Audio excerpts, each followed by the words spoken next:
Welcome to this week's episode of Tell Me More. We're in the studio walking through Lent and the Psalms of Assent, and they've taken us into a really good and fun conversation with our pastor about his journey here and just even how God's working in his life now. And so we really look forward to you listening, and we're glad that you're here.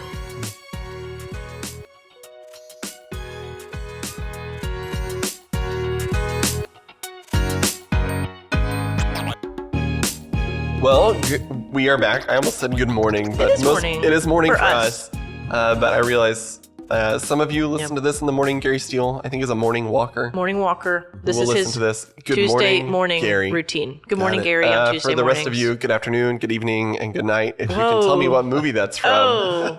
And bonus for the rest points. of you, hold on, give me a second. Good afternoon, good evening. Yeah. I don't know, is it It's The not Chosen? Anchorman. It's not Anchorman, is it? It is not Anchorman or The Chosen. Oh, sorry. Okay. It's Truman Show. It is It's the a Truman Show. That's a great I movie. have to go back. Yeah. I've seen it. I went to see The Truman Show, and my dad was wanting to see Harry Truman the whole time, so it was fast. I'm sorry, we're still doing the That's intro. hilarious. We are still doing the intro. Oh, sorry. Hold on. I won't tell that How story. disappointing. Harry Truman is the best and only president from Missouri. That's right. Oh, So, well, we don't have many. We don't have many in Texas, but we have, what, just two?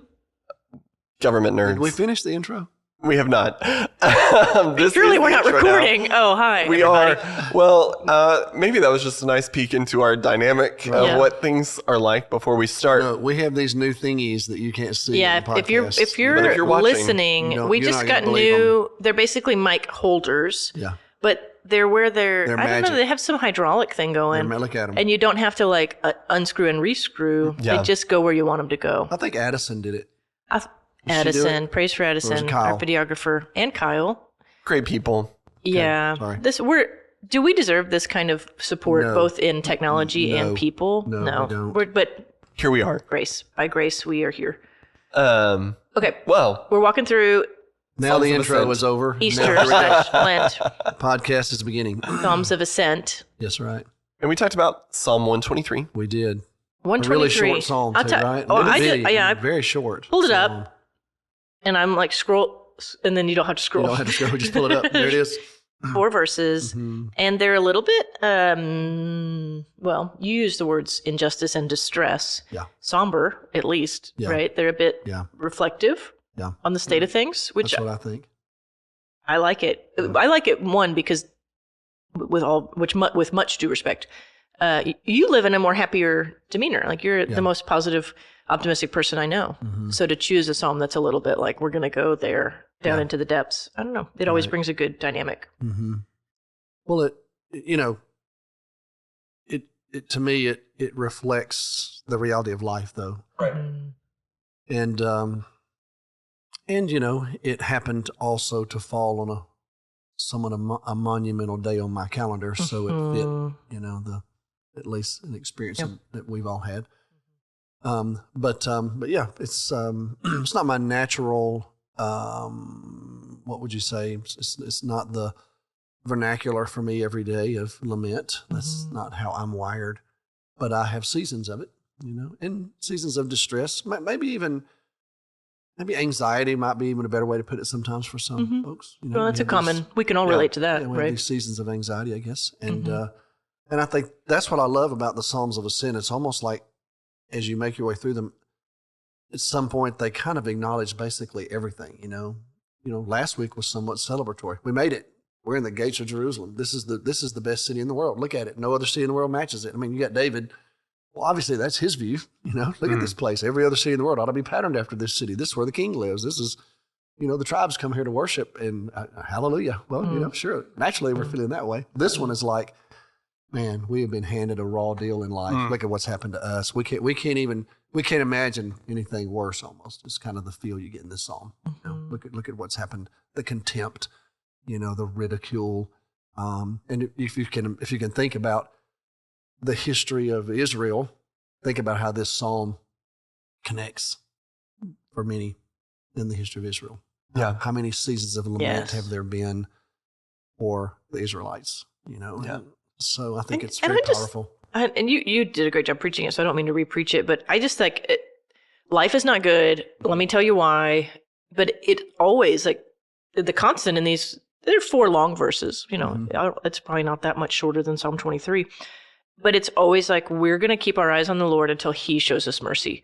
Mm-hmm. So even though things are really bad, it's different than some other Psalms that are like, God, you have completely left us. We don't even know where our hope's going to come from. Right. This one is, life is really bad right now, but we're just going to keep, literally the end of verse 2, our eyes look to the Lord till he shows us his mercy. Yeah. With this is all, it's kind of like, to where else will we turn? You have the words of life. And I like that I'm lifting my eyes up to him, which is what we have to do, as I said. Yeah, it's like there's no alternative. It's very faithful to God, and it's a very high view of God. It's just life is hard, and we're just going to keep our eyes on you, God, until we get through this together. It's beautiful. I really think so. And I think, too, sometimes there's a misconception that Christians are shiny, happy people, and we don't talk about problems, or that life isn't hard sometimes. But even for people in church on Sunday morning, there are people walking through tremendously difficult things, and to recognize that so true. There's a fullness of expression within faithfulness for navigating difficulty in life, and for all of the emotions that accompany that. There's room for that, not only in your private internal prayer life, but also in the public worship and just the public life of the church, that collectively we are not always all happy, and everything is not always all great, but God is faithful. And I think, and I agree with that. I say amen. I also think there's just collectively, there's kind of I guess I would say there's somewhat of a global heaviness to me right now. It's almost like the whole world feels like it's on fire. In some ways you look at the world and you think, okay, how are they going to resolve some of this in the Middle East? Who really is going to step into it and bring some kind of rational solution? Because you can look at it from almost every angle and it feels like there just isn't one. And then you look at places like North Korea, and South Korea, and the years-long animosity and hurt and angst and war and all that. And it is troubling. And then, you look across South America, Central America, and and really in places in Africa where people are fleeing so much of what's troubled them, and they're trying to find passage somewhere. Sometimes it's places in Europe, sometimes it's here. I was reading an article in the New York Times over the weekend about just the path of Africans into the United States through our southern border, and just how treacherous it is, and how folks are led to believe if you do this, well, then you can do this, and you can fly into this airport, and then you can find your way out of this airport. And, I think it's Venezuela, you could fly in without any kind of plan. But even now they're starting to crack down on that. And so people are living in the airports in some of these places around the world, trying to find safe passage. And, you look at it and you think, okay, how do you address this? Because there's so many undercurrents, so many underlying issues that have so many layers of complexity to them. And then you look in the U.S. and there's this political distress that we have, where there's so much disagreement and animosity that's kind of spilled over into the public sphere at such a level that you almost get immune to it. It's almost like, oh, well, another day of vitriol, Right. And when you look at the world, maybe looking for solutions, and you think, well, okay, are we the ones supposed to help bring some of that? And right now we're having a hard time, in our own culture. So there's just that sense to me. And so I don't know, communal, this psalm, it's like a communal heaviness, it kind of spoke to me at that level of, my goodness, just like a collective sense of what is going on. And then knowing personal experiences that church members are having, just as their pastor. I don't know. It was, I felt like an appropriate word for us, and a part of our Easter journey. It's the acknowledgement of a little heaviness. I watched, I haven't seen season 4 of The Chosen yet. I know part of it's been in the theaters, I think, and I've had friends that have been to see it. But just reading about it, it's amazing to me how it's kind of captured so many people, this kind of interesting, more in-depth portrayal of these disciples and Jesus. But anyway, I watched a clip that someone, I guess, had posted, and it was the heaviness where Jesus was visiting with James the Less and Thaddeus, and they were saying to him, it's just, they're in Capernaum still, and they were like, it just feels heavy right now. Mm-hmm. Are we leaving here? And I think James the Less says something like, we know we're not staying in Capernaum forever, right? Looking at Jesus, like, right? I mean, we're there's something else about to happen, and all of a sudden Jesus takes this real somber kind of stare off into the distance and says something like, well, you're right. And you could it's almost like you could feel there was just a heaviness there. And so, when people experience that, what do you do? To me, that was kind of the word for Sunday morning. What do you do in those moments and during those times? And I think this psalm helps, And you give some very practical, I'll say advice. The sermon isn't advice, but steps. Hopefully biblical counsel. That's better than advice. Yeah. About how I've learned how to do it through the years, and it's not perfect. What I started to say was, when I was younger, as a preacher. Also, by the way, this is why we do Tell Me More. So I was about to say, but I didn't. When I was younger. Let's make a podcast. I used to say, I was very quick to preach messages, how to. I had a lot of those in me, because I was full of a lot of information in those days. And pick a topic, how to, raise successful children. Here are 10 steps, and man, I could rattle them off, and then, end up actually parenting. Right. Did you even have kids at that point? So now I would probably not a reflection of my children, just being a parent and having, as y'all know, you just live life. Life is so challenging. It'd probably be more like, here are 5 suggestions that may or may not work. A little lighter than how to. I had 10 points at one time. There was surefire. Now there's 3 or 4. Try them if you think. They may not. It turns out you just moved through the progression of wisdom literature in the Hebrew Bible. Right. So, you've gone from the Psalms of orientation to disorientation to reorientation. Exactly right. Yeah.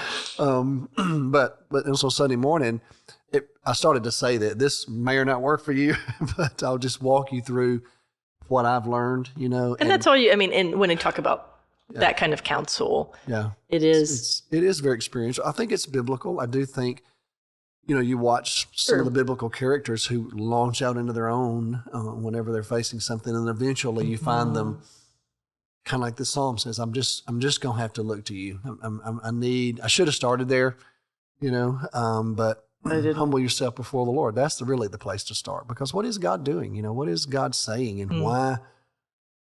You could ask the question, why is he allowing this?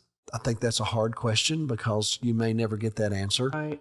That's a complex question. Carry that one with you to the grave. I've got a number of those that I'll carry with me. And to say, I don't mean to interrupt you. God's big enough for those. He is. You could throw whatever questions you want at God. It's not going to shake him, but those can lead to some odd places within your own self and with your own journey.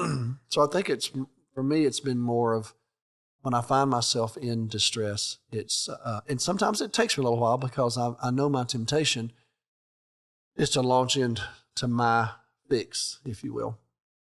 And I've tried to learn the discipline of stopping that a little more quickly than I used to, and say, no, wait just a minute here. What is the Lord really saying here? And Lord, what would you have me do? And what are you trying to show me? And as I said, the second one's a little harder for me, and that is to go ahead and admit and embrace the idea that God just might be teaching me some things about him and what he chooses to do. And I have seen him intervene in my life in various seasons in my life in ways that were just clear and unmistakable, and that I just had to pause and say, this is the hand of the Lord. Even our journey coming to Arlington, I was going to say, do you have an example? But that's such a fraught. I don't want to put you on the spot with anything too personal, But coming here, we had gone through some challenging days at our former church and had kind of gone past them.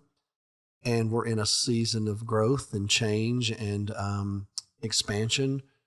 There were growing edges in the life of our church there, and healthy relationships that had been forged through challenge.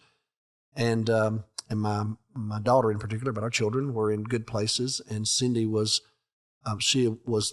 really operating as the minister of missions for our church there. She didn't have that title, but that was probably looming on the horizon actually.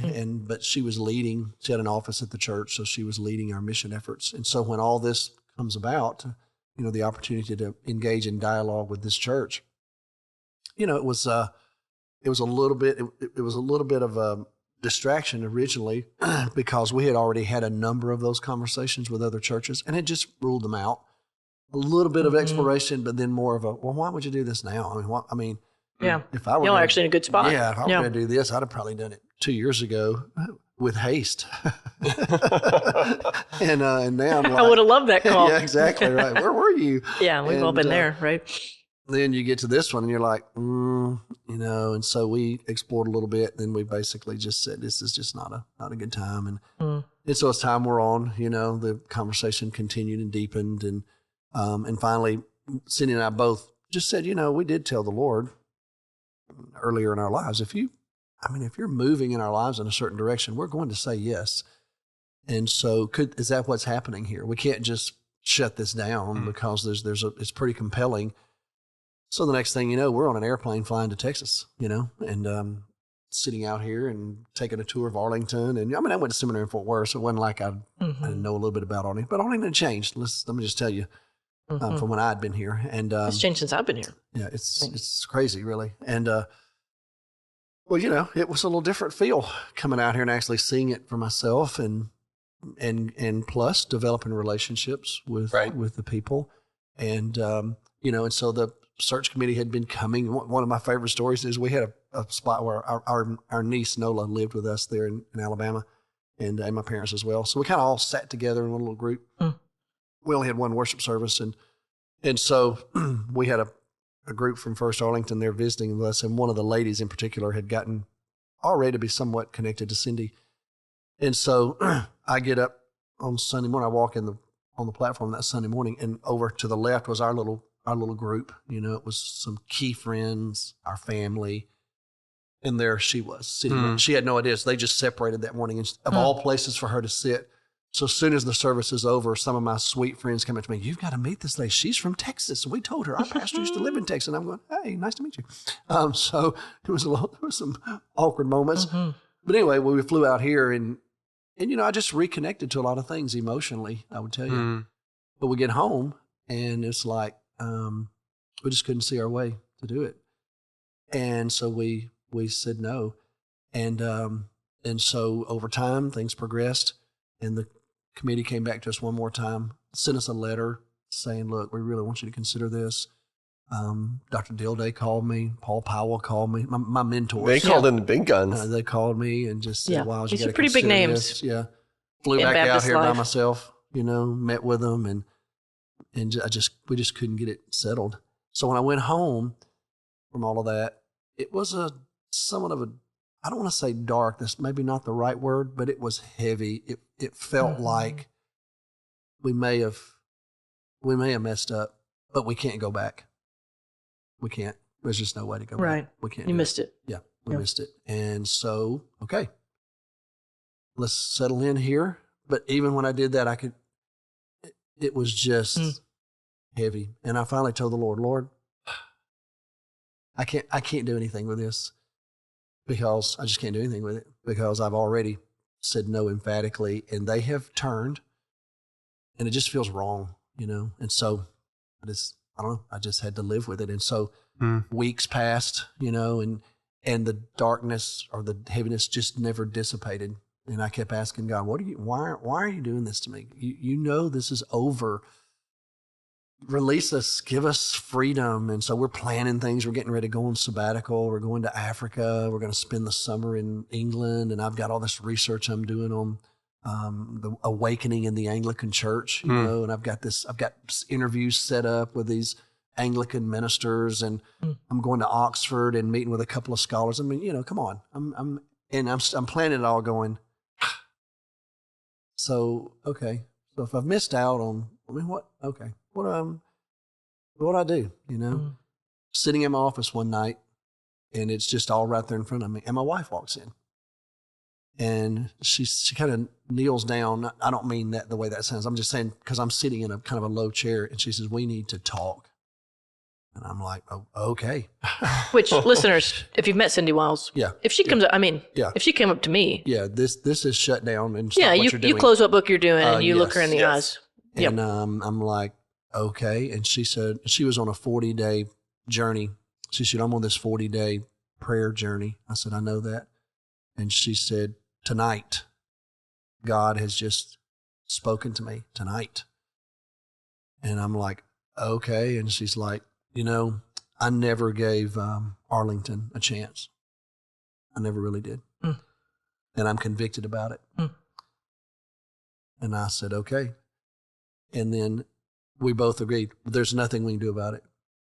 So we're going to go before the Lord and just say that to him. Say it out loud. We just never really gave it a chance. We know it's over. Then Cindy, we finished the prayer, and she says, "Okay, we're going to pray again. We're going to do this." Or something. I forgot how it worked, but anyway, it was something like this. She said, "Here's what we're going to pray right now. If they call us back, we're going." Then you'll know, because it's so far-fetched, She said, right? "We're going." I started laughing. And she said, this ain't a Dennis Wiles humorous moment. I don't know why you're laughing. I said, "Well, you don't know, because I was with that committee last time without you. They are not calling us back. You talking about a bridge that's been burned. I'm telling you, the ships, pick an image." Yeah, whatever metaphor you want to do. I'm just laughing. And she said, "I'm not laughing." And I said, "Okay." She said, "We're going to pray right now." She said, "And you're not going to lift one finger. You're not going to call anybody. You're not going to write anybody. This is between me, you, and God. And that's it." So we kneeled down together and we prayed and we said, "Lord, they call us back. We're moving to Texas." I immediately had peace. Not because I thought I was going to get a call. It was because I felt like we had acknowledged something. You dealt with it. And we'd given the Lord who we were and just said, "Lord, okay." Then all of a sudden. That's a good lesson right in itself. Howdy. Just stop right there. Energy grew up inside of me about, man, this trip we're about to go on. Man, I started making more plans, about England. And I mean, I was like, we finally. It's like you can breathe again. Yeah. Yes. I want to finish. Obviously, I want you to finish the story, but I'm thinking about the listener, or the viewer. Like, we all have, I don't know, just loose ends, unfinished business, things you thought you got wrong. And I think it's despite whatever happens in the rest of your story, which a lot of us know, but despite whatever that is, I think it's a great opportunity and invitation for you, for me, for anybody, to say, this is a good pathway, where you might say way more humbly than you would 40 years ago, but you say, "Hey, I don't know if this will work for you, but it'll work for us." That's right. But to you don't have to have it all complete and packaged with a bow on it, but to bring it before God and say, "I think I missed this." Or, "You were probably inviting me to this thing, and I think I never gave it a chance." Or, it doesn't mean he's going to pull it all together or change the future or the past. Yeah. But I think it's a great model for how we live life with God. Yeah. You're God. Right. We think we messed up. Even if we can't fix it, let's just say it because you care about us. And I don't know, I think it's a really good pathway for our people. Yeah, because in that moment, it did nothing. I mean, in other words, there was no, it wasn't like I get up the next morning and something happened. No, nothing happened. I mean, it was, but something you were right with God. Me. That's right. And that's just a great model for our people, I think. So, okay. It was humble. And, I put a pin in it. I pulled the pin back out. You go wherever you want to go. I would just say that, I would say for me and Cindy even, it was like, okay, we've acknowledged it. Man, I feel so much better. That in itself was a huge moment for y'all. Not just the ending. Yes, you know what I came mean? From her. Yeah. In other words, that I didn't go into her and say to her and accuse her and say, "You know what? I don't think you ever really. That's not what happened." That's a big deal even for y'all's relationship. Our life. Right? Yeah, she came to me and I told her, I said, "I really wasn't sure how it was working with you, but I thank you. But here's the good news: we've confessed together, and we have acknowledged, and we've knit our hearts together." And I said, and then occasionally we would laugh about it. We'd be talking about something. And she'd say, "Well, maybe Arlington's going to call you today." And I go, "Oh, yeah, right. I'm sure they're probably, let me check my messages." Yeah. I bet that committee's talking about me right now. Absolutely. And so it became kind of a running joke a little bit. We could laugh about it for several weeks, just kind of whatever. And then our hearts, we're turned toward, we got a huge trip in Africa that Cindy's leading. Then we're taking our family. We're going to be gone for, it was like 2 months. I can't remember now how long it was in England. We got everything laid out and all is good. And And so it was a Wednesday, I believe, if I remember correctly. I think it was Wednesday or Tuesday. I get a phone call in my office in Huntsville, and my assistant. I told my assistant, I said, "Well, I just want you to know." She's not already. Come on, there's this guy named Tom Myers that's called like 5 times, and I said, "Yeah." So I finally told her who he was, and I said, Did you didn't have a cell phone? They'd still call the office to talk to you. Office. Gosh, yeah. Can't do anything sneaky. 2001. I got a cell phone in 01, but it wasn't for, it was different. Anyway, yeah. I'm just thinking about It's called my the office. process of search committee. You have to be really... Isn't that crazy? Yeah, No, you they could call call me my at office. the church to talk to me about That's a right. job you might want to give me. Okay, sorry. So I'm in my office, and so I told Julia, told her all about him and everything. And so anyway, I'm in my office, and she knocks on the door, and I told her to come in. And she looked at me, and she said, "Well, Tom Myers is on the phone." And I looked at her, and I was like, but here's what I knew. I said, "Well, Julia, it's all good." I said, "Here's how things work in my world. If you've gone to this level with a committee in the job I'm in, when they find somebody, they will call you and say, 'Hey, just want you to know, Courtesy. we found somebody. Thank you. Just want you to know we enjoyed getting to know you,' and all that." And so I told her, I said, "That's why he's calling." She said, "Well, it better be." I said, "Pretty sure." So she closed the door. So I answered the phone with Tom, and it was so funny because, "Hey, Tom, how you doing?" He said, I'm doing well. You?" I said, "I'm well." He said, "Y'all getting ready to leave on your trip?" I said, "We are." I said, "In fact, Cindy leaves Friday." I said, "And then I'm preaching Sunday, and then I leave on Monday. And we're gone pretty much the rest of the summer." And he said, "Yeah, that's kind of what I was thinking." I said, "But I know why you're calling." And he said, "Really?" I said, "Yeah. Y'all found the guy." And he said, "Well, that is why I'm calling." I said, "I knew it." I said, "I knew that all right." I said, What a "I told him phone about call. Julia." I said, "I just told my assistant that." This is what "She already happened." knows who you are." And he kind of chuckled, and I said, and I already knew 2 of the guys. And I said, "Is it so-and-so?" "No." "But really?" "Wow." I said, "He's such a good guy." "He is a good guy." And I said, "Is it?" "Oh, I bet then it's so-and-so. I bet y'all chose to go with this other guy. He's a little older." "No." "Wow." I said, "Okay, let me think." And then I said, "Do I know him?" And he said, You know him." And in my mind, I'm going, "Well, who else is it?" I'm thinking, who did I recommend to them? Who did I said, "Tom, I can't even think of anybody right now." And he said, "Well, actually, we met last night, and it's you. We've voted for me to call you today to see one more time if you'd reconsider this because we believe you're the person." I wish I could tell y'all I wish I could have watched it. how I felt in that moment because I was just stunned, because it had been weeks since Cindy and I had prayed that prayer, and Already a quite far-fetched prayer in itself. yeah, and already turned our Yeah. eyes toward whatever.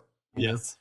And so Tom and I have this bond Sure. that I don't know how to describe because all of a sudden I start crying, he starts crying. And all due respect, Tom's not a big crier. If we know Tom's great guy, lawyer, pretty staid. Yeah. And he said, "So what does this mean?" I said, "It means we're moving to Texas. That's what this means." I said, "But I got to go talk to my wife. I can't even talk to you right now. I got to go." And he was like, well, where are you going with this weekend? I said, "I've got to go. Okay. I got to go. I'll call you back, but I can't even talk to you right now." And he said, "Well, okay, can we talk about a plan?" I said, Later. "I got to go." Yeah. So I just jumped in my car and drove. I'll call you back from my landline when I get home. Or did you have a car phone? Yes. At that point? I think I did have a car. My phone. dad I had can't one in his remember. Mazda Miata. Okay, but that's Okay, not I've already what this forgotten. is about. That's fine. I've already forgotten. Yeah, it's a great story. Please keep going. I go to Cindy's. She was working, and I went in her office, and I said, "Hey, honey, how you doing?" She said, "I'm good." She said, "I'm under the gun right now. As you know, I got this mission trip. We're doing this huge medical clinic, and for missionaries." And I said, "I know." And Subtext, I got better she things said, to "What's do. going on?" And And then I you- said, "Tom Myers just called." She had her back to me. She turned around and said, "Oh, really?" She said, "They found a guy." She did the same thing I did, y'all. I said, "Yep." She said, "Is it so and so?" I went, "No." "Is it so and so?" "Nope." And then she said, Isn't it great to be married? Did she say? Did "Do she we say know it? I said, "Turns out." And she said, "Well, who is it?" I said, "Well, actually, honey, it's me." And she just stood there and she said, "Well, we're moving to Texas when we get back from this trip.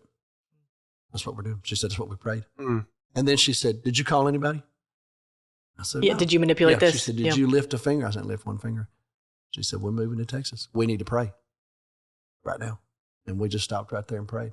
And so, y'all.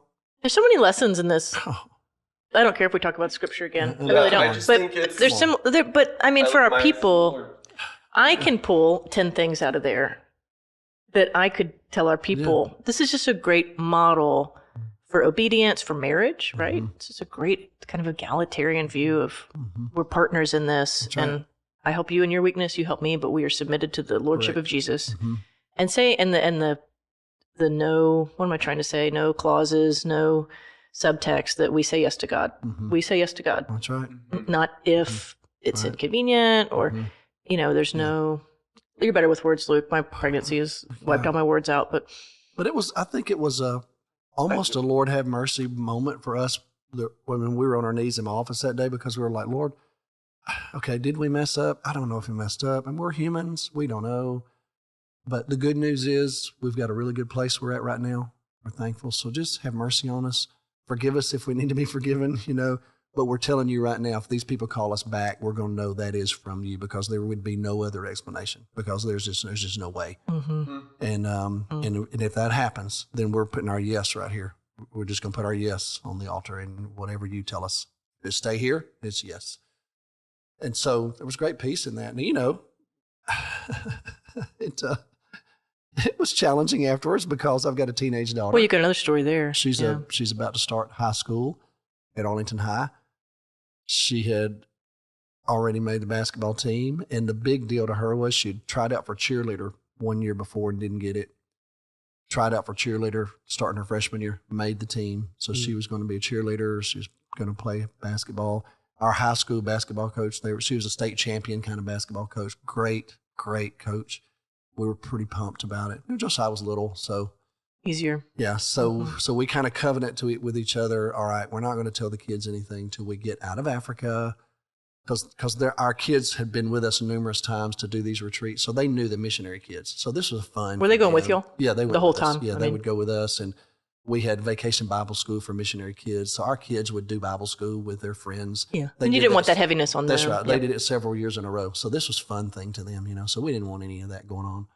So we get to England, and we're finally by ourselves, and we're in this little pub, and we decide tonight's the night. And so we tell the children, y'all, here's what's going to happen. We're going to finish this trip. We're going to see England, all this stuff, and then when we get home, we're going to be moving to Texas.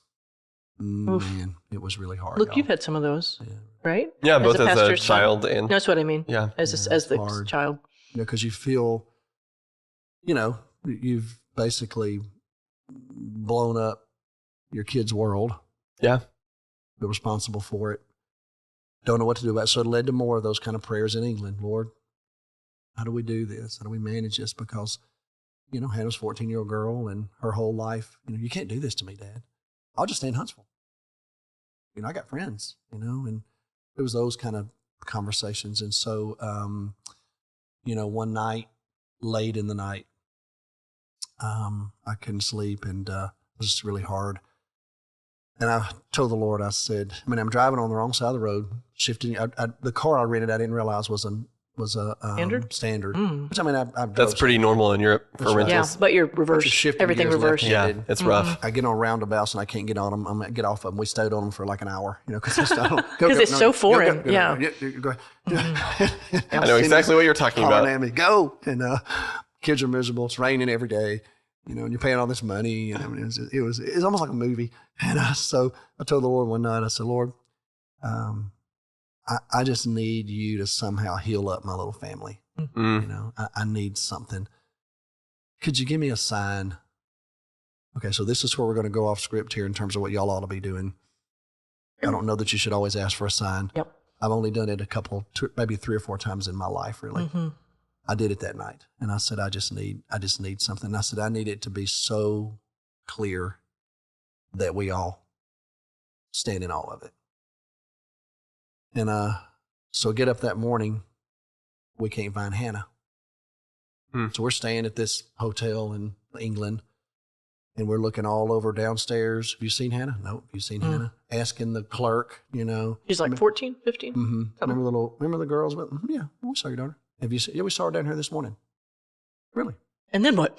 Yeah. And so I go outside. Well, we had bought them these little roll around kind of carry-on little things, that, it was kind of cool. They wanted it. It was theirs, had all their stuff in it. Mm-hmm.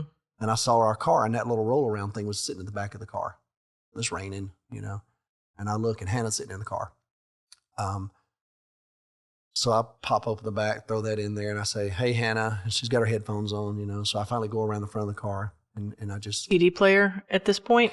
It was the little whatever they're called, like a little Walkman. Yeah. You know what I'm talking about? Yeah. With CD in it. Yeah, that's right. Yeah, I'm just painting the picture Yeah. because Hannah and I are basically the same age. So So anyway, I look at her, and she's just shaking her head, I'm going to ask her what she was listening to. just shaking her head.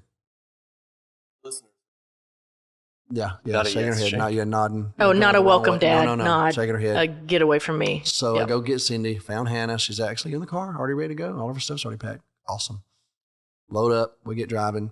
And we're going to, I can't remember now where we're going. Was it Birmingham? I've forgotten.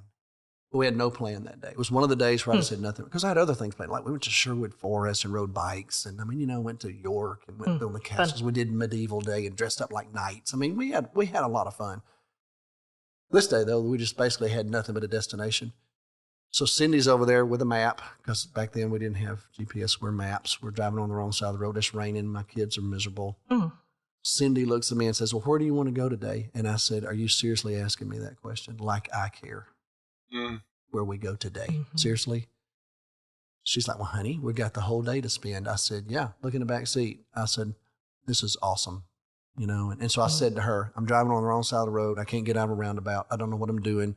I panic every time a car comes over the hill because I think it's going to run over me." And I said, my daughter's crying. And I said, and I'm about to move into Texas. Awesome. Cindy just keeps going. She says, "Well, what if let's just look at some of these communities that we could go visit." So she starts going through this whole list of names of different communities we could go to. And so anyway, she finally lands on one, and I'm like, "Who cares? Fine. I don't care. Why? Where do we go?" So we get in the little village, and we get out of our car. Now, the one caveat I forgot to tell y'all, I had made a commitment. I had my picture made in front of every Baptist church in England. So there aren't many. No, You know what I mean? they're truthfully Every not. time we saw a Baptist If you run church, across one, yeah, I would stop getting my picture Yep. made. We get out of our car, and we see a little sign that says Baptist Church with a little sign pointing toward it. you said, "Great, here we go." I said, "Okay, y'all, will we do anything? I'm going to go get my picture made." Hannah's like, "Mom, you got to be kidding me. It's raining." Not hard, but, just a little bit. So we're in Bibury, England is the name of the little village. Okay, we know nothing about Bibury, England. Never heard of it. The only thing that it said in the little note was the most photographed village in all of England Well, then you got to see it. with cottages. Love it. My wife is like, "We're going." Charming. That's where we're going. Yes. And turns out it's kind of on our way. I was like, "Awesome. I've always wanted to go to Bibury." Great attitude. D-Dub had a great attitude that day. We get out of our car, we start walking, and we kind of walk a little bit almost out of the village, see another sign pointing up a hill, Baptist Church. I said, "We're going up there." Well, by this time, I'm ahead of the group. Okay. I get up there, and I find it, and here comes Hannah. She's next. And the name of the church is Arlington Baptist Church. Now, why Arlington Baptist Church is in Bibury, England, I have absolutely no idea. But it's been there since like 1730, And it's a sign, concrete sign, And I'm standing there with my elbow on it. And Hannah walks up and goes, "Oh, no, Dad, no, this ain't a sign. This is not a sign." And I just pat the sign. I said, "Well, this is a sign, actually." Very concrete Start there. sign. Here's a sign. Here's a sign. Cindy gets up there and looks at it and just literally stops. And she looks at me and says, "You have got to be kidding me." Because there was no sign at all. All it said was Baptist Church. That's all we saw. Well, y'all, we healed up as best we could at that little moment. Here's what Hannah said. She finally busted out laughing. And she said, "We are moving to Arlington, Texas." She said, "Dad, we have to go now. This is obviously, How about that? we have to go." y'all. You've shown a picture. I mean, y'all took a picture of that moment, we did. right? It's in my office. Should have stolen that sign. Yeah. I'm going to go get it for you one day. We've had church members go there and get their pictures made and send them to Nobody's tried to steal the sign? Well, if it ever shows up, Kyle, delete this clip. Baptist Church So what's funny in is- Vibrant English. Well, yeah, is it a vibrant church? we have- Would they even notice their sign We missing? have people that accuse the Pastor Search Committee of having that planted in Vibrant English Yeah. just for me. Yeah. But what's funny is they'll come to find out there's another town on the other side of Vibrant called Arlington. Oh, okay, And okay. it's a ghost town now. And so I guess their church moved to the community of Vibrant somehow. I Yeah, don't makes really know sense. the story. But anyway, Yeah. so Well, it's like Pantego Bible. yeah. I mean, now it's changed its name, but it's- it wasn't right. in Pantego anymore. Yes, Yeah. exactly. So it is. It was just, so y'all, our family, we have, I can't even tell you how many times we've told that story to each other and how the Lord used it. It was still hard. There were still issues, but it's the clearest sign that I've ever been given. And I mean, but so here's what's funny though. When I got home to Huntsville, we had people who were really struggling with us doing this.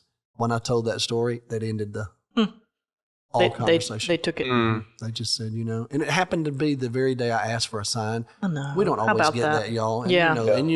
I am not saying, man, if I'm going to close my eyes, if the next car is a blue car, that I'm supposed to take this job. You can be ridiculous. That's not the point. I was in Desperation. I felt like everything was puts you in a falling apart place. around me, and I just didn't know what to. And I could have not had that sign, and I still believe we would have come here, and because we'd already had the sign. Y'all already decided that. You know what I mean? We'd already had the This moment. was for your family. Yeah, and so it was just one of those things. I don't even know what to say about it. I'd be honest with you, I have a physical feeling right now I can't describe to you, just telling you the story, just because of what it did just put to you me, back in that place, you know? and And so I about that? I'm grateful to the Lord for how merciful He can be sometimes. So, man, we've gone on a long time. God is today. good. I'm That's sorry. good. Don't apologize. But I think it was time well spent. I think our people will enjoy it. yeah, Okay, can I take the 30 seconds? yes, you Take may, it. please. Take it away. Y'all, today's March 4. On March 1 last year, I came back from maternity leave. No And way. so I've just been, isn't that crazy? Wild. I know. So it's Friday, like my time hop, my memories on Facebook, all that. Were just kind of like me dropping the kids off for the first time at the CDC. Wow. A picture of my office, because people had, probably Jen, had put a welcome back banner up. It's just 1 year ago. Wow. But I have really been in a place just thinking about the ordination service last year. I remember being hardly present. I was so exhausted. Several things had happened that I hadn't slept for a couple of days, and then rolled into that ordination service last night. I was, I don't know about rested. That's like not a claim I want to make, but I don't know that you get to say that. no, but I just was present and not sick, and went home and my kids were already asleep and they slept all night, and I watched TV with my husband. It was just crazy kind of juxtaposition of those two. So very grateful. Wow. There's my story for the day. Very grateful for the last year and all that it's brought. And we Church, are as well. church and home, and just the community, and where those intersect now, right? The church and home have kind of blended sometimes. It's a right. beautiful thing. So thank you, First Baptist, for keeping us alive and loving us, and we're grateful for you all. Amen. And Place to be. and how God, it's ultimately a thank you to God for His people. So That's right. Amen. Amen. Well, thanks for sticking with us, everyone, and we'll be back next week. promise.